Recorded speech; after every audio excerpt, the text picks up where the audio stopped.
Hello friends, welcome to my new blog. आज शुरुआत करते हैं अपने यहाँ पे पढ़ाई की अपने जीएस के फर्स्ट वीडियो के साथ। और यहाँ पे मैं जीएस में जो करने जा रही हूँ, यहाँ पे जो फर्स्ट क्वेश्चन है हमारा वो रिलेटेड है यूपीएससी से। अभी यूपीएससी के जो अध्यक्ष थे, कह सकते हैं चेयरपर्सन, वो थे मनोज सोनी, और उन्होंने दे दिया इस्तीफा। तो ये करंट के पॉइंट ऑफ व्यू से सर ने इन सब चीज़ों को लिखवा दिया है, ताकि अगर कभी आए ऐसा कि कौन थे कि उन्होंने इस्तीफा दे दिया, तो हम उनका आंसर देख सकें। तो फिर यहाँ पे सर ने यूपीएससी के बारे में सारी चीज़ें समझा दी थी, जैसे कि 315 से लेकर 323 आर्टिकल तक यूपीएससी का वर्णन है। एक संविधानिक निकाय है, इसका वर्णन संविधान में किया गया है और ये भाग 14 में आता है। उसके बाद सर यहाँ पे ओईसीडी के बारे में बता रहे थे, यहाँ इसकी स्थापना कब हुई थी और यहाँ हेडक्वार्टर इसका कहाँ पर है, सारी चीज़ें समझाई सर ने। फिर हम आगे बढ़े, धीरे धीरे इसकी फुल फॉर्म भी लिखवा दी गई यहाँ पे सर ने।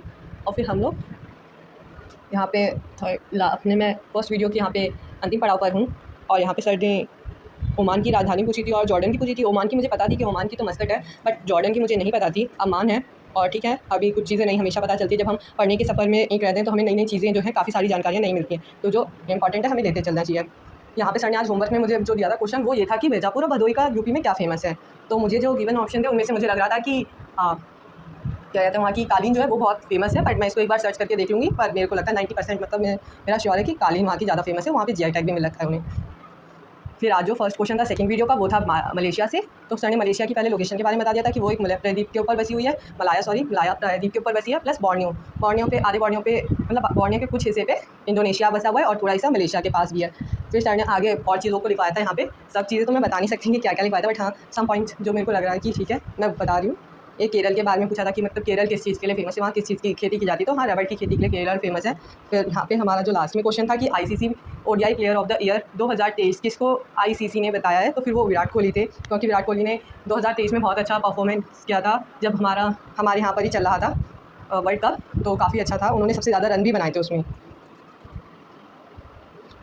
और फिर ऐसे ही ये मेरा लास्ट वन क्वेश्चन था जो कि हो गया।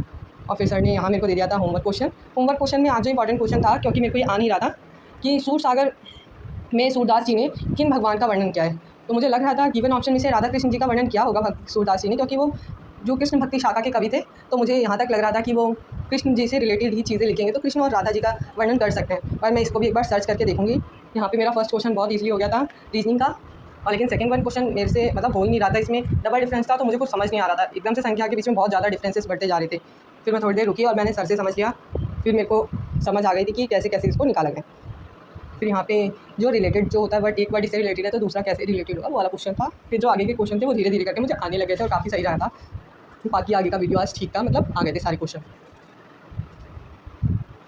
यहाँ पे जो था सर, ये एक डाइस का क्वेश्चन था, एक खुला पासा दिया गया था, फिर पूछा गया था कि इससे कौन कौन से बंद पासे बन सकते हैं और कौन कौन से नहीं। तो यहाँ पे मैंने आंसर दे दिया था, ए और बी बन सकते हैं, और वो ठीक भी गया था। लास्ट क्वेश्चन यहाँ जो क्वेश्चन था वो एक फिगर में से था, जिसमें एक रेक्टेंगल, सर्कल और ट्रायंगल वगैरह होते हैं, उसमें दिया रहता है ना कि ये इससे रिलेटेड है, ये इससे रिलेटेड है, तो बताइए। तो इसमें क्वेश्चन ये था कि अगर ये बल्ब ये बड़े हैं, ये शिक्षक हैं, तो आपको बताना कि कौन बड़ा ही नहीं है, तो 10 नंबर था। फिर यहाँ पे आज जो क्वेश्चन था कैलेंडर का, वो बहुत इंपॉर्टेंट था, मुझे आ नहीं रहा था। Repetition of the year, sir ने यहाँ पूछा था कि 2003 के बाद कब ऐसा साल आएगा जब वही साल रिपीट होगा। तो मुझे थोड़ा थोड़ा क्लिक कर रहा था कि 11 साल के बाद होगा, पर पूरी इन्फॉर्मेशन नहीं थी। पर आज सर ने सारी चीज़ें समझा दी, जैसे कि लीप ईयर होगा तो 28 ईयर्स के बाद रिपीट होगा सेम साल।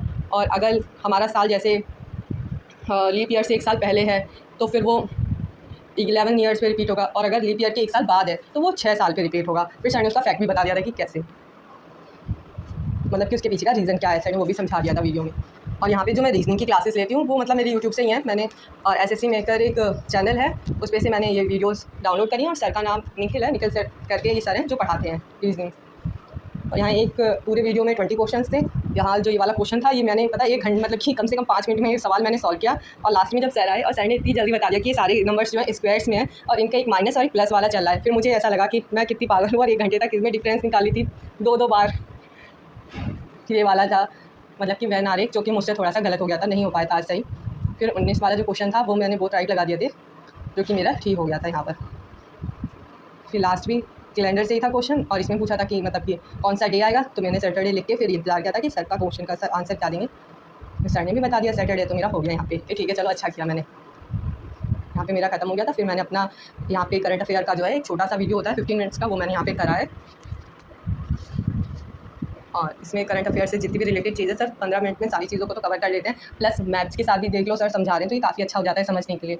और अगर रिलेट करके हम चीज़ों को पढ़ेंगे तो हमारे लिए ज़्यादा आसान हो जाएगा याद करने के लिए। यहाँ पे मैंने अपना फर्स्ट क्लास ले लिया था। फिर मैथ का जो फर्स्ट क्लास था, ये रेशियो का फर्स्ट क्वेश्चन था, और फर्स्ट बार में तो मुझे कुछ मतलब मेरा आंसर तो आ गया था, 1:2, पर मेरे को लॉजिक मतलब इसके पीछे का समझ नहीं आया था। मतलब मैंने निकाल लिया था अपने हिसाब से, मतलब आंसर आ रहा है, पर उसका जो भी प्रोसीजर है वो समझ नहीं है। फिर मैंने प्रोसीजर सर का पूरा समझ लिया, फिर उसके बाद उसका अपने हिसाब से दूसरा आंसर निकाल लिया था।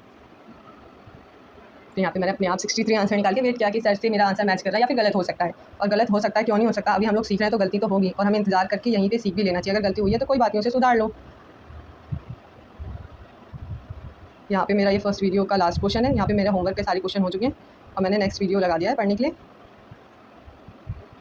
ये क्वेश्चन मैंने फर्स्ट बार देखा था ऐसा क्वेश्चन, और मुझे आ नहीं रहा था कि मतलब मेरे को कुछ भी नहीं आता इसमें कि क्या हो सकता है। फिर मैंने सर से ही सीख लिया, और जैसे ही मतलब मैंने सीखा फिर मेरे को आ गया। फिर सर ने इससे रिलेटेड क्वेश्चन जो सेकंड वाला कराया वो भी मैंने कर लिया था। फिर आज सर ने होमवर्क में भी एक क्वेश्चन दिया था, मतलब इससे रिलेटेड अदर क्वेश्चन बनाया था अलग सर ने, पर क्वेश्चन ऐसा ही था कुछ, तो फिर वो भी मैंने कर लिया था। यहाँ पे मैंने अपना आंसर निकाल लिया था 41x, और फिर मैंने इंतजार किया, फिर सर ने भी लगा दिया, तो मेरा काफ़ी ठीक रहा कि चलो आ गया। यहाँ में अदर क्वेश्चंस जो थे उनको हम लोग देख रहे हैं करके कि कैसे हो रहा है। फिर मेरा आंसर आ गया था 850, और फिर मैंने इंतजार किया कि सर कैसे निकालेंगे। पहले ना मैं ऐसे निकालती हूँ, अगर मैं एक क्वेश्चन का आंसर निकालूँ 5 मिनट में, सर उसे 2 मिनट क्या छोड़ो 5 सेकंड में निकाल के ऐसे दिखाते हैं, और फिर कहते हैं इतना ईजी था।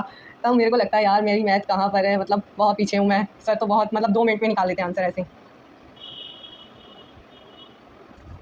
फिर नेक्स्ट क्वेश्चन में मैंने भी बिल्कुल वो ऊपर वाला तो बिल्कुल फॉर्मूला नहीं फॉलो किया, और मैंने सर का फॉर्मूला फॉलो किया तुरंत के तुरंत 4200 मैंने भी निकाल लिया सर की तरह।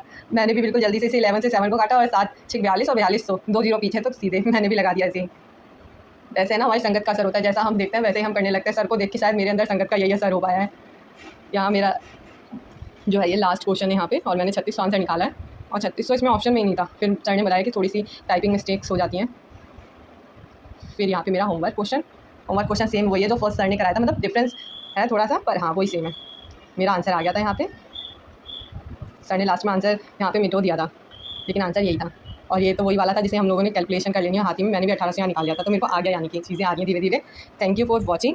अच्छा लगा हो तो लाइक करना और सब्सक्राइब भी कर देना। Thank you everyone. यहाँ पे मेरा ये होमवर्क का काम